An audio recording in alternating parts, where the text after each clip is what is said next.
Are you ready to overcome the complexities and burdens that come with your success? Join the team at Centura Wealth Advisory in the Live Life Liberated podcast. Now, on to the show. Hello and welcome to Live Life Liberated with the team from Centura Wealth Advisory.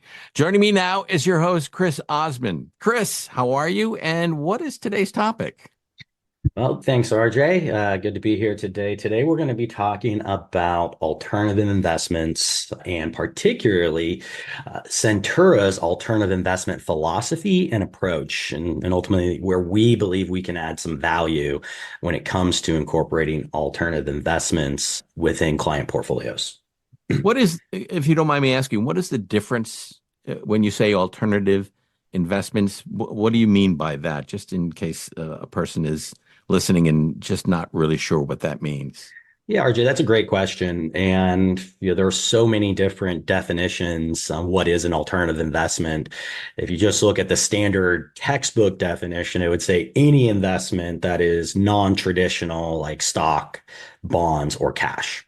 I would extend that and say that particularly when you look at alternative investments, think public market versus private market, as that is one of the largest distinguishing characteristics in the difference between, investing in, a public security like Apple, whether that's its stock or a corporate bond that Apple issues that is publicly traded. Or on the other side, on the private market side, you're going to underwrite an equity, whether it's public or private, very similarly. Same with when you're looking at an underlying credit, you're going to underwrite the same characteristics, just one's public, one's private. So you add a few differing assumptions and variables to account for some of the illiquidity as well as lack of transparency when it comes to access to information and data. But ultimately, think of something that is different from an investment standpoint other than your traditional stock, bond, or cash. Why would a person be interested in an alternative investment? That's a great question. I think that's a great segue into ultimately what I want to talk to our listeners about today, which includes our, Centura's investment philosophy and approach. So this would include our overarching investment philosophy and how we believe in alternatives are an important ingredient within that recipe, how, or I should say why and how Centura incorporates alternatives in client portfolios, and then ending it with our ultimate focus and where we believe our value add is in the space. It's hopefully a topic that I am able to successfully convey throughout our podcast today. Okay. All right. Then with that, is there a specific person that you would be looking at in their position that would be more open to an alternative investment? Yeah, ultimately, who we serve, right? So ultra high net worth individuals and families, privately held business owners, centers of influence or COIs, such as estate attorneys, CPAs, M&A professionals, things of that nature. I would say that would be the ultimate audience, but really primarily that ultra high net worth individual, which surprisingly enough have a significant ability typically from a pure capital standpoint to invest in alternatives, but generally are under allocated to alternative investments across the board. Which from our opinion, creates a great opportunity and a true differentiator in the market. Oh, okay. So when you say under allocated, do you mean there's just more opportunities for people to take advantage of? Absolutely. I would say both from the investment opportunity set as well as their overall allocation to alternatives within the construct of their overall portfolio. If you look at just high net worth investors as a whole, the average across the spectrum is a 5% allocation to alternative investments, such as private equity, private credit, and private real estate, as well as others such as hedged and opportunistic vehicles. So a 5% allocation is extremely low when you compare that to institutional investor models such as endowments and pensions and things of that nature. Okay, so you're looking for a specific type of person to invest. You're not looking for people who are just starting out in their career and starting out in their investments and building their portfolio. Is that correct? Generally, when we look at our client base, we're pretty specific in the type of clientele that we want to work with. They are successful individuals and or families that, typically have, one of three legs to their financial stool. They're a high income earner that we would classify generating over 2 million of adjusted gross income on an annual basis. They have a taxable estate, so that would be someone, roughly $27 million in estate net worth for if they're married filing jointly, and approximately 13 if they're single. Or, they have a money in motion event that we would classify by the 4Ds: death, divorce, disposition of a privately held business interest, or disposition of real estate without a 1031. So pretty narrow in terms of our ideal client. And we generally want to see an investment portfolio of 2 million to start a relationship. Okay, so then if you're dealing with someone who has a good portfolio and they're happy with it and things are working well for them, why would they want to go to an alternative investment? What would be the reason for that? Yeah, it's a really good question, and I think I would love to start by outlining what is Centura's overarching investment philosophy. And I think that there's some similarities to a lot of our competitors' approach, whether they're similarly sized RIAs, whether they're large wirehouses or even private banks, right?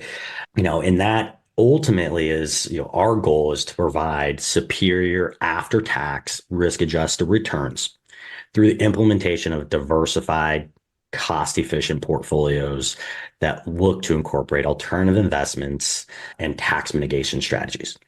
Right. So I just said a lot. What does that? What does that mean? Right. Right. So ultimately, they're really, the investment philosophy is anchored in four simple yet profound time-tested principles of investing, and that is one. And I'm going to list them and then give a little bit of description for each. So one, portfolio optimization. Two, an institutional asset allocation utilizing alternative investments. And by institutional asset allocation, I mean following and subscribing very much to like an endowment model that has a heavier allocation to alternatives. Third being tax efficiency and asset location optimization. And then lastly, market efficiency optimization. So ultimately, starting with number one, portfolio optimization. This is built on the academic principle of modern portfolio theory, where we're looking to achieve globally diversified portfolios with the goal of minimizing drawdown, maximizing return, and mitigating risk, ultimately to achieve an optimal sequence of returns that will deliver superior long-term wealth accumulation. Simply put, we want to win by minimizing loss. If you think about it, people are naturally risk averse, or I should say loss averse. In other words, they experience more pain from a dollar lost than they tend to experience joy from $10 gained. And so it's this natural bias that we want to try and address and overcome. Not to mention, if you want to maximize long-term wealth accumulation, it really starts with minimizing drawdown. And I want to give a simple anecdotal math equation to try and demonstrate that. We've all heard of the power of compounding, right? Albert Einstein may or may not have said it's the eighth wonder of the world.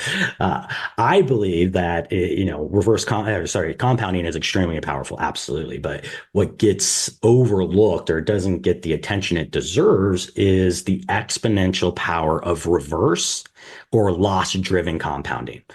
I get it. That sounds really, really complicated. Yeah. Really complicated, but it's really not. Okay. So ultimately, that means that losses accrue faster than gains.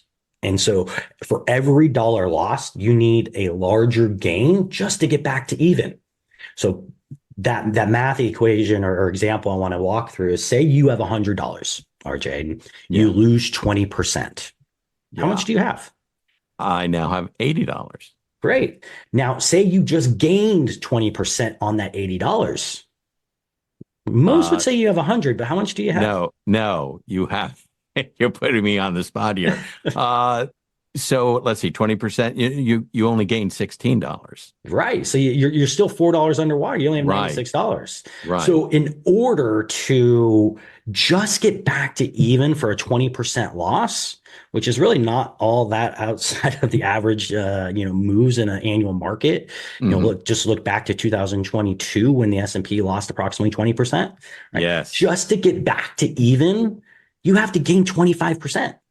Right. And the larger the loss, the larger the gain needed. So if you go back to the great financial crisis when the S&P lost approximately 50%, right? A little more than 50%, you need a greater than 100% gain just to recoup your losses. Wow. Right. Yeah. So that is really the premise behind reducing drawdown, because if you can reduce that drawdown or that loss, what it does is it shortens your time to recovery. So you can start accumulating wealth and truly compounding growth quicker. Right. And so that's how you get that long-term wealth accumulation.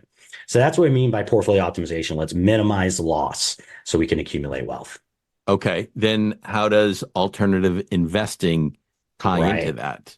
Perfect segue. So that goes back to the kind of second principle, and that's that institutional asset allocation framework, right? That's really predicated on utilization of alternative investments. You may have heard the term follow the smart money. What are smart investors doing? Well, when you hear that, what the market is talking about is how are institutional investors like pensions and endowments investing, right? They have a perpetual time horizon. So they have the ability to withstand the illiquidity risk often associated with investing in alternative investments. Not to mention they're typically much larger. And so that also allows for a larger ability to invest in alternatives investments. But generally, alternatives, they tend to have little to no or even negative correlation to traditional markets like stocks and bonds.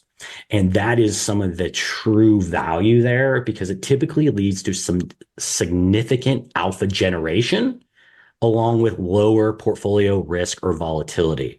And that is some of the value that we can really incorporate by having a larger allocation to alternative investments and trying to mirror more of an endowment type model when it comes to building portfolios on behalf of our clients. And so that's one of the reasons we really believe in incorporating alternatives. And taking that next step further, that third principle really touches on tax efficiency and asset location optimization. So ultimately, portfolio taxation is a drag on performance, and it can be a drag over both short and long term. So we really try to build our investment strategy tailored on the heels of a financial plan that we create with our clients, right? We want to create continued tax awareness, and we want to tailor a tax strategy specific to each client. From there, we believe we can produce some significant after-tax alpha. And it really starts with simple blocking and tackling, and that's asset location. And when we look at that, what is asset location? Simply, it's optimizing the investment through the vehicle that holds the investment. So what do I mean by that? Right? There's certain investments that are tax inefficient, such as taxable bonds or even the alternative asset class private credit, that generally the interest that it produced and the income that's distributed to investors is taxed as ordinary income. So it's extremely tax inefficient. It has the highest tax assessed to it. So if we can shelter that income from taxes by holding it in a tax sheltered account, such as a charitable account, an IRA, or a Roth account, and then we can focus on putting tax efficient investments such as municipal bonds or direct real estate, which is an alternative investment as well, in a taxable account like a trust. Well, now we're really talking about producing some significant tax alpha with regards to just ensuring we have the right assets in the right place. And then, Okay. go ahead. Go ahead. No, go ahead. Yeah, I was gonna say then really that fourth principle is just optimizing market efficiency, and I would say that not all markets are created equal. Right, we subscribe to the notion of constructing investment portfolios to capitalize on respective markets' efficiencies and inefficiencies. So what I mean by that, let's look at the S&P 500, perhaps the most efficient market to invest in. It is extremely hard to find an informational advantage to outperform the S&P 500. So what most investors do is they do what is most important, and that is getting access to the asset class. When we look at the efficiency of the S&P 500 and we pair that with several studies as well as our own experience, in that on average, an active manager that is picking stocks like Coke versus Pepsi over, to outperform the S&P, they generally underperform 75 to 85% of the time. Huh. But yet they're going to charge 10 to 20 times the cost of purely just buying the index. And so rather than paying 10 to 20 times the cost to underperform 3/4 of the time, let's get what's most important, and that's access to the asset class. And let's go passive. Let's just get beta exposure. But conversely, where there's more inefficiencies and there's perhaps a more informational advantage to provide superior risk-adjusted returns, where that juice is worth the squeeze, so to speak, that's where we want to lean into active management. So we found in the public markets, that's really in areas such as public fixed income, because it's very inefficient asset class, as well as emerging market equities and some developed international equities.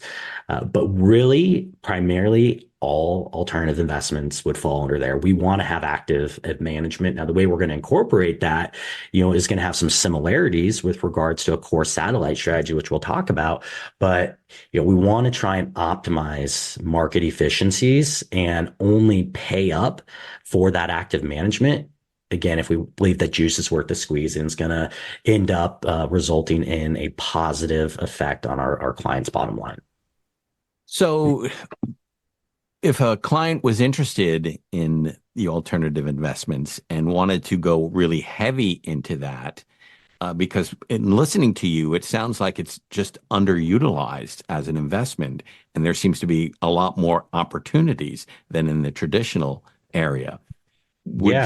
Are you looking more to keep it balanced? Would you, tell the client, yeah, it's great to increase on the non-traditional, the alternative investment, but you also need to, stay with the traditional? I mean, are you looking more of a balance, or do you see maybe you have to take a chance and go more towards the alternative?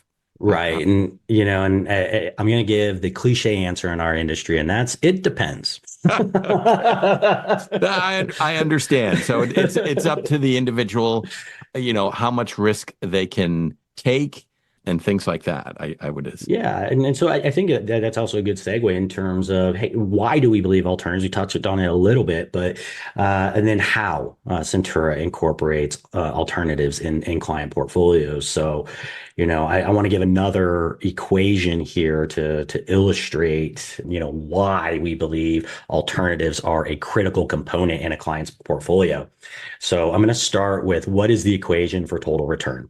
It's simply growth plus income or cash flow, plus or minus any tax benefit or cost.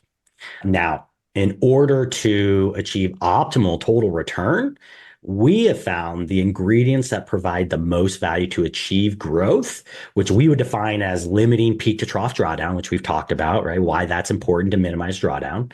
The way to produce excess cash flow, which we find excess cash flow provides so much benefit to clients and instills extremely positive long-term investing behaviors.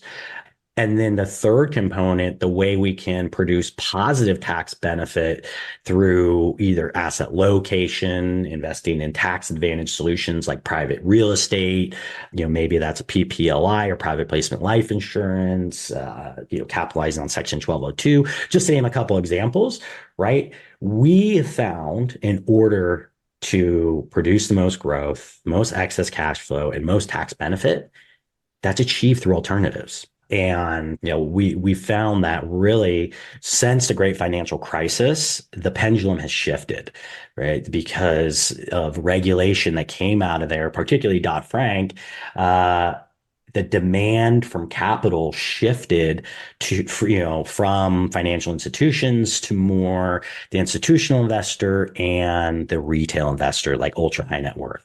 And so the opportunity for the ultra high net worth client increased.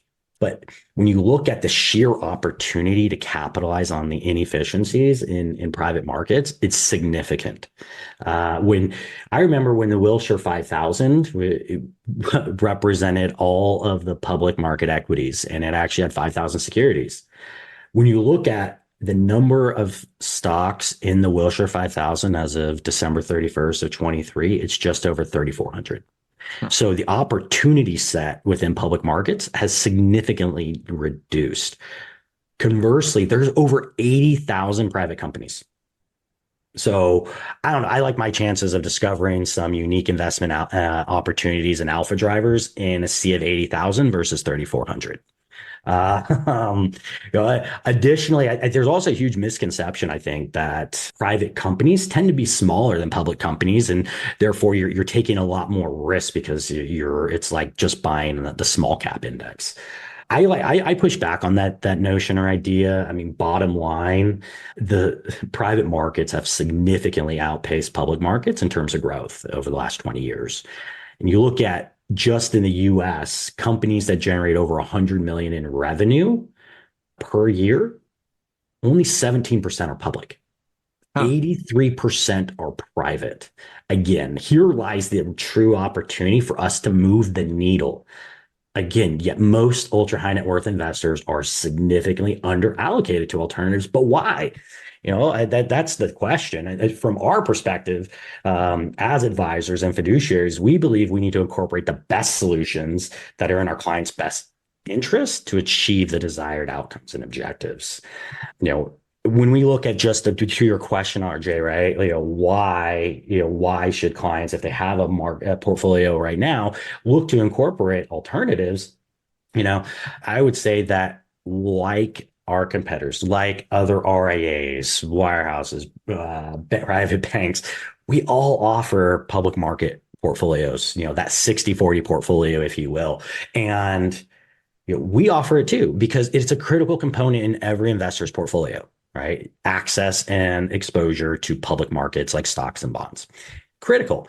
But we believe that the value we're going to provide there is marginal at best. And I would state the claim that, from my opinion, that is true of all asset managers, that the value we're going to add in a 60-40 portfolio is marginal at best. And I would go to some data that I've pulled from JP Morgan to highlight that. When we look at the dispersion of equity and bond returns in the public markets, looking back over a 10-year period, the dispersion from the best performing global equity and the worst is 1.8%. Okay. On fixed income, the dispersion from the best performing to worst on an annualized basis over the last 10 years, 1.3%. To me, that says, you know what? Even if we hit it out of the park and we identify the best manager in either equities or bonds, we don't really move the needle that much. Conversely, if we miss and pick the worst, we're not really that punished, which is also great. That I was just about to say, it's obviously safe. But on the other side, then with alternative, I would then think that the difference is larger between being successful and not successful. Absolutely. So when we look at that same JP Morgan data, looking at global private equity, that dispersion from top to bottom is 21.3%. And global venture capital, which perhaps the most risky capital market to invest in, 34.5% dispersion. So from our perspective, this creates significant opportunity, but a ton of risk as well, right? And I think that is what is it can be extremely intimidating when we look at other financial institutions and whether they want to offer alternatives to clients. I mean, at the end of the day, like them, we don't want to lose a dollar of our clients' money, right? Right. But at the end of the day, also alternative investments, they come with risks that just public markets don't have, right? So there's less transparency because there are not the same reporting requirements. So you don't have access to as much information. There are several bad players, and there are several that lose money. So not to mention they're also illiquid, right? And so how do we overcome those risks? And it's through what we believe are to be an extremely institutional level due diligence process, where we believe it's our obligation to uncover all risks associated with making an investment in an alternative. We believe we're able to mitigate some of those risks through our process by weeding out a lot of those bad players, as well as negotiating favorable terms and things of that nature. But again, I think this is probably why I love this saying. I can't remember where I heard it. You've met one RIA, you've met one RIA. We all do things differently, right. Which is why some approach alternatives extremely different.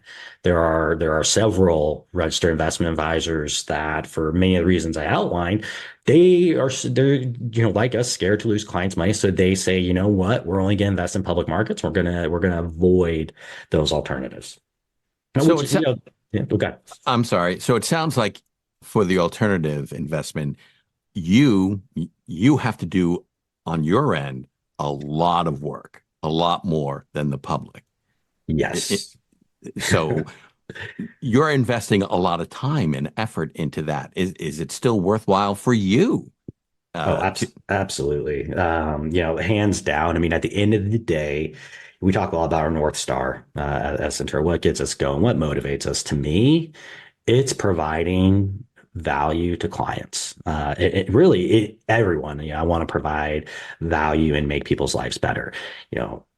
My tool to do that is through investments. That's okay. my experience, my expertise. So how can I provide value and make the lives of others better?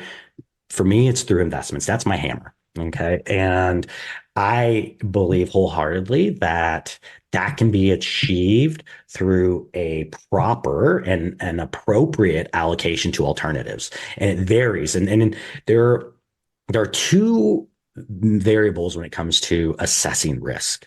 There's the ability to take risk, and then there is the willingness to take risk. And so when we look at establishing an allocation for our clients, the investment team, so my team and I and our investment committee, we start with addressing the ability to take risk. And so we have two components that we look to establish what is the appropriate starting allocation from an ability standpoint. And so that first one is the client's net worth. And then the second is the client's risk tolerance. So, we'll look at our client's overall state net worth. Let's just say it's 20 million. And we would say, okay, well, based off of a $20 million net worth, the more wealth someone has, in theory, the more ability they have to take that risk. So let's say we're going to start with a target allocation of 30% to alternatives. Well, then that next component would be a client's risk tolerance. So the riskier investor that 30% is going to be made up of riskier alternatives that are going to produce more growth-oriented returns, such as private equity. Whereas more conservative or risk averse investors going to be allocated to more conservative investments, perhaps senior secured direct lending or private credit, maybe a heavier allocation to private real estate, right? So those are going to drive the ability to take risk. And that's going to be the starting block or the foundation that we're going to start from. From there, the advisor, because the investment team, we don't know each client's objectives and risk tolerance and what they're trying to achieve, what their goals are, and so we really lean on the advisors to take that target allocation and then assess the client's willingness to take the risk. Just because we're saying, hey, you have the ability to expose yourself to 30% in alternatives, doesn't mean a client feels comfortable doing so. Right. Because there is that illiquidity risk. There is the lack of transparency, the delayed reporting. There are these operational burdens to overcome, as well as, psychological obstacles such as not having daily liquidity. Right. So they may not have that ability, that willingness to take the risk. But conversely, there may be some that say, yeah, I'm willing to go 50%, right, into alternatives, and so therein lies another problem is, okay, well, we believe that alternatives are important, but how can we implement them in a risk controlled manner?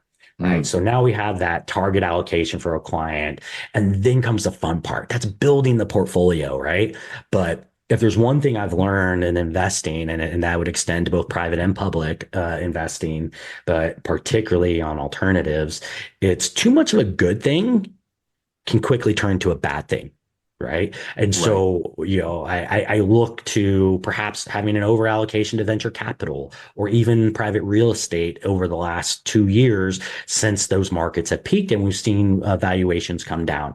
Right. So it's important to address these and build these allocations in a risk controlled manner. And we believe that appropriate approach is through a core satellite strategy, like I mentioned earlier.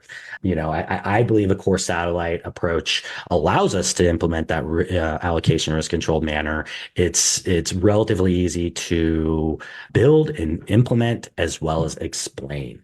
So if we think about it, core, that's, if you play golf, that's like, taking, you don't want to hit your driver off the tee. You want to be a little bit more conservative. Maybe it's a dog leg or you got some obstacles. So you take, maybe it's your 5-iron off, right? Or if we want to relate it to public markets, that's your beta exposure. That's your core. That's your S&P 500, right? And alternatives, that core tends to be a little bit more, less risky, I should say. And the outcomes a little bit more predictable. So if we look at like private equity, that would be your leveraged buyout or LBO and large company transactions, whereby private real estate, that'd be like a diversified real estate fund, or even some sectors like multifamily, investing in those. Those are core solutions. The outcomes more predictable and stable. And that generally we're targeting a 70% allocation to those core solutions. Whereby a satellite, that's going to be a niche strategy. These are going to be your true alpha generators. And again, if we're likening this to the public markets, this would be like getting allocation to small cap stocks or emerging market equities, things like that. So we look at like privates, that would be like venture capital, an extremely aggressive and high risk asset class, or in private credits, niche pockets like CLOs or collateralized loan obligations, or venture debt, right? Where the risk may be higher, can produce a lot of alpha, but we got to control it. So generally, we're going to target a 30% allocation to start again, and then allowing the advisor to kind of adjust the allocation accordingly.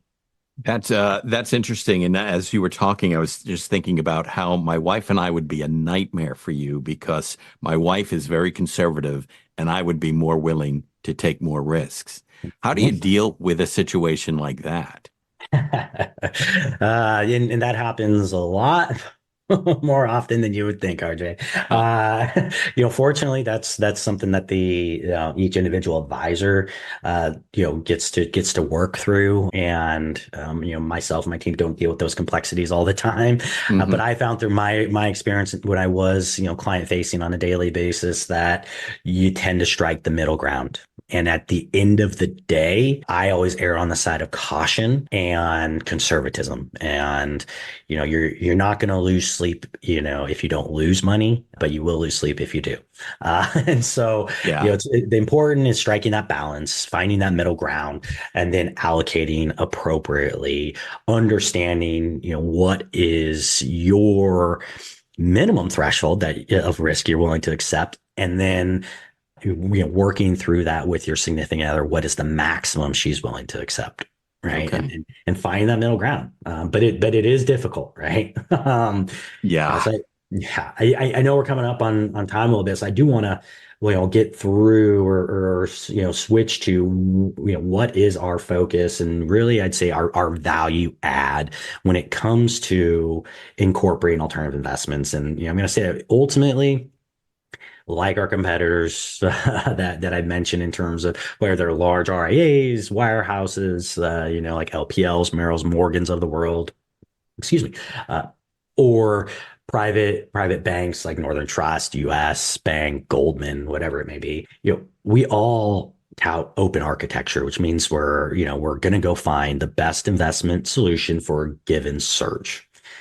I say that with a caveat. I've worked in private banks myself as a portfolio manager, constructing client portfolios for ultra high net worth families. And from my experience, as well as testimonials I've had, I continue to hear from my colleagues still in the space, as well as at wirehouses, is that while it is open architecture, it's a smaller universe. If you think about the sheer size of those operations, their universe is limited to traditionally the largest asset managers. Those household names you may know: Blackstones, KKRs, Apollos of the world, or even proprietary products. That some of the larger banks that also have asset management divisions may turn out, such as like a Goldman or JP Morgan and so forth, which all of them have great investments, right? But then the universe is ultimately narrowed because of the size the offerings have to be in order to offer it to all their clients. Even some of the largest RIA competitors that we have, they sometimes have this same size limitation.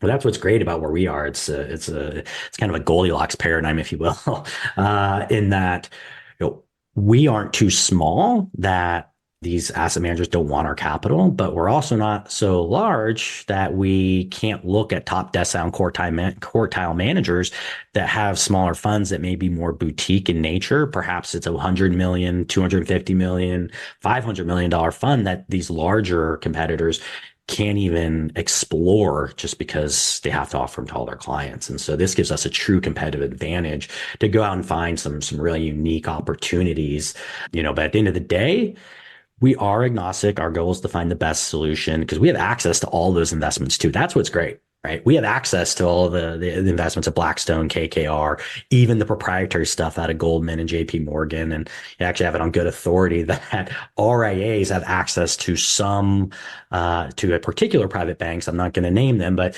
it has an asset management division, their alternatives. RIAs have access to it at a cheaper price point than their own private bank clients. So we have access to all that stuff, so that's great for us and our clients. I'd say generally where Centura likes to focus is in the more boutique, smaller asset managers. We feel we're going to add a lot more value. There's multiple reasons. One, their law of diminishing returns.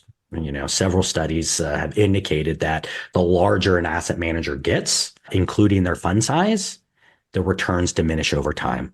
And if you think about why, oftentimes a manager starts off at a $100 million fund, it's just say private equity, they're going to buy 10 companies and just see $10 million checks.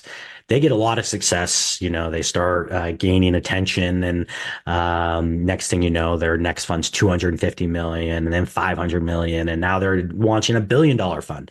Well, that same investment thesis and focus of writing $10 million checks and extracting that same value on those type of companies starts to diminish because now you got $1 billion fund, you're writing $100 million checks, and you're typically not able to extract as much value.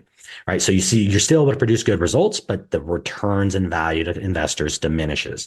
So not to say that those big asset managers don't produce great returns, because they do.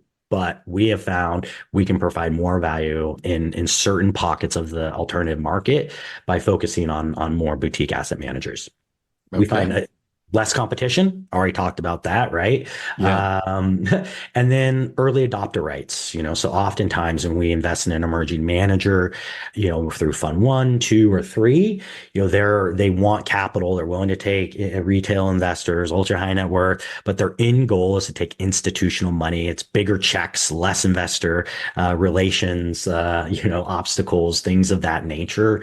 However, they want to reward their early investors. And so we get early adopter rights often, whereby we still get access to new funds that they may close to new investors outside of institutional. So we really like being able to provide that exclusive access to our clients. And then lastly, which I think is one of our hugest value adds, is our economic benefits. So we're looking to negotiate economic benefits or discounts on terms whenever possible, when we're looking at alternatives. It's not always possible because there's some funds like interval funds that are SEC or 1940 Act registered vehicles that can't give price concessions. But your more traditional alternative investments, there's typically an opportunity to negotiate lower pricing. I want to just briefly touch on, 2 more, value add. And we believe that's really sourcing, due diligence, and, lastly, those favorable economics.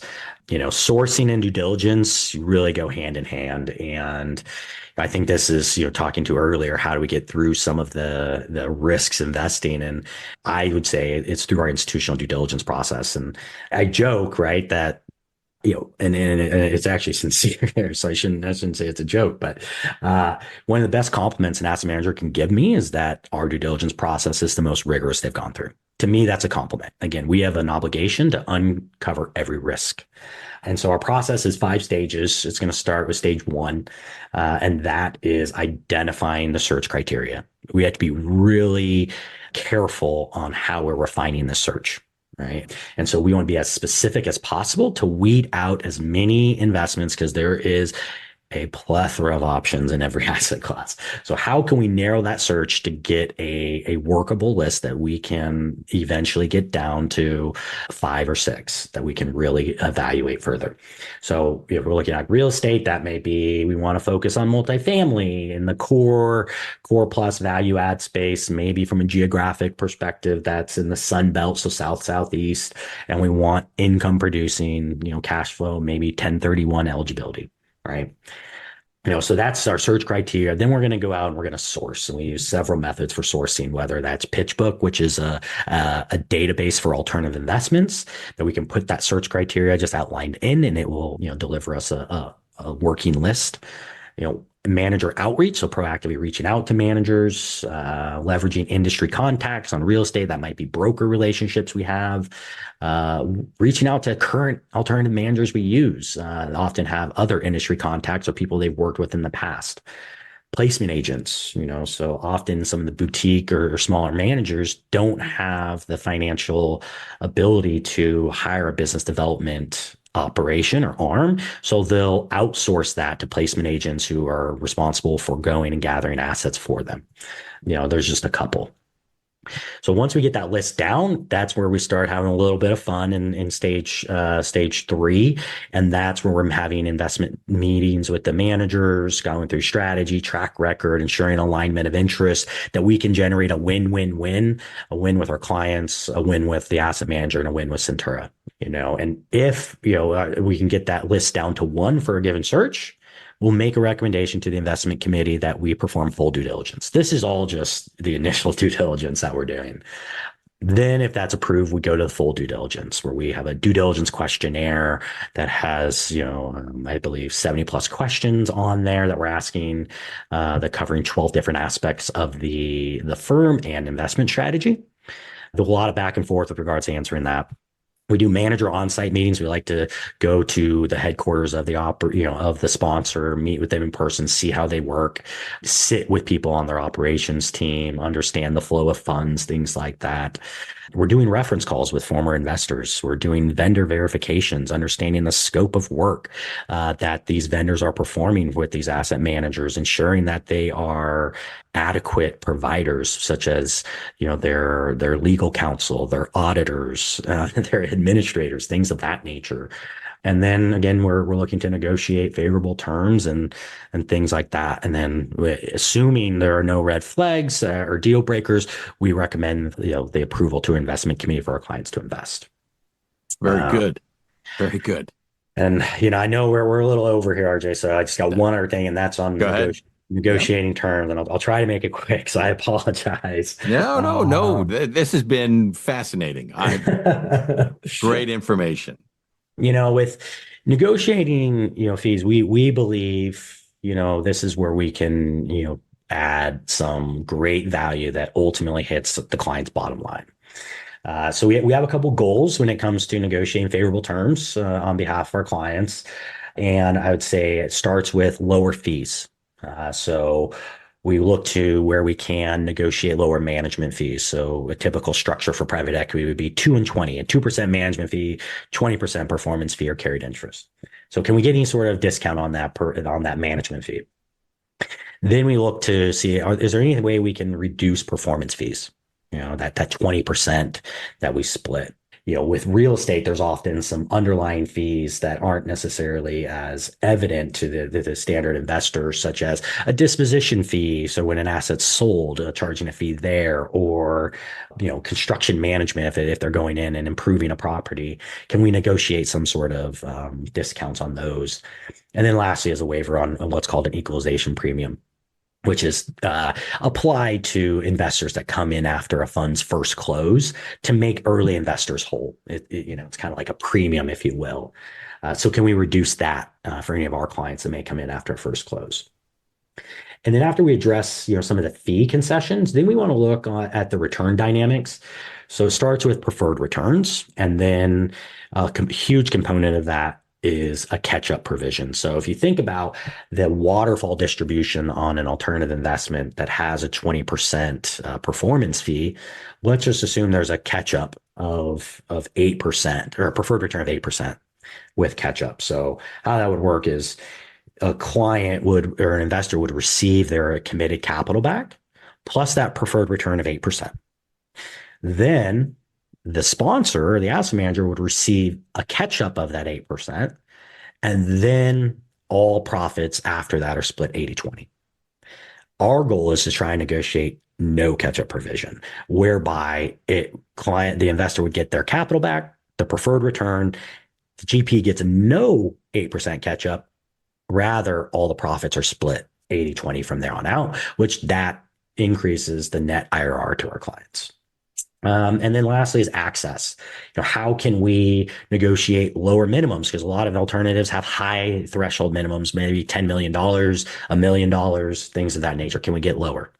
Or access to, early adopter rights or boutique asset managers. And then lastly is access to information and transparency. So it's not just the upfront due diligence. We have ongoing, at a minimum, quarterly calls with our managers where we send them a scorecard with a bunch of portfolio characteristics. We want to get in advance of our meetings so we can really identify trends and have a more meaningful conversation with our asset managers. And the last one is an intangible benefit that we can't really monetize, and that's what's called most favored nations. And so this would ensure that no other investor in the fund gets better terms than our clients. So if another investor were to get better terms, the sponsor would have to match them for our clients, which is really, really powerful, to ensure that our clients are really getting an upper hand. I'd hope to walk through an example of a venture capital manager that we just approved that we were able to negotiate some favorable terms. Starting with the minimum, we got down from 500 to 250,000. The management fee, unfortunately, we weren't able to get any budge there, so still 2%. And then the preferred return This was the second fund we invested in, and they had switched up the return dynamics and went from an 8% no catch up to a 10% with catch up. And we requested, we want the old terms. Like, you don't want the higher preferred returns? And no, we want the 8% because we don't want to catch up. So that kind of caught them off guard, but they begrudgingly agreed. And that also ended up lowering that equalization premium because that's based off preferred return. So it was kind of a double whammy for our clients in a good way. And then the last one was carried interest, where if the IRR on this investment was greater than 25%, the performance fee or carried interest was 25%. Where it was less than 25% IRR, it was a 20%. We got a 2.5% discount for our clients, regardless of the return. So if it's greater than 25 or less than 25, our clients are getting a 2.5% discount. So 22.5% and 17.5% respectively. And we got them those most favored nations clauses. And ultimately what we determined from the net outcome or benefit to clients, we looked at a non-Centura client going in versus a Centura client with those terms. If the IRR on that fund was 20%, the difference in the return was 1.5% net IRR to our clients on a 20% IRR, which is pretty significant. And on a 35% IRR, so that's above that threshold of 25%, that net impact for Centura clients versus a non-Centura client was a positive 1.7% IRR benefit. So the negotiation of terms, significant value add that we're hoping to also to deliver to clients. Okay, Chris, how can people contact you? Yeah, that is a great question. So if anything that we discussed today is of interest, you'd like to contact Centura to learn more, encourage you to reach out to us at centurawealth.com or 858-771-9500. Thank you, Chris. And most importantly, thank you for listening to the Live Life Liberated podcast with the team from Centura Wealth Advisory. If you've not subscribed to the podcast, please click the subscription button below. This way, when the team comes out with a new podcast, it'll show up directly on your listening device. And we humbly ask you to share this podcast, rate it, and leave a review because this actually helps others find the show. Again, thank you for listening. And for everyone at Centura Wealth Advisory, this is RJ Malik reminding you to live your best day every day. And we'll see you next time. Thank you for listening to the Live Life Liberated podcast. Click the subscribe button below to be notified when new episodes become available. The information covered and posted represents the views and opinions of the guest and does not necessarily represent the views or opinions of Centura Wealth Advisory. The content has been made available for informational and educational purposes only. The content is not intended to be a substitute for professional investing advice. Always seek the advice of your financial advisor or other qualified financial service provider with any questions you may have regarding your investment planning. Centura Wealth Advisory. Centura is an SEC registered investment advisor with its principal place of business in San Diego, California. Centura and its representatives are in compliance with the current registration and notice filing requirements imposed on SEC registered investment advisors, in which Centura maintains clients. Centura may only transact business in those states in which it is notice filed or qualifies for an exemption or exclusion from notice filing requirements. Past performance is no guarantee of future results. Tax relief varies based on client circumstances, and all clients do not achieve the same results.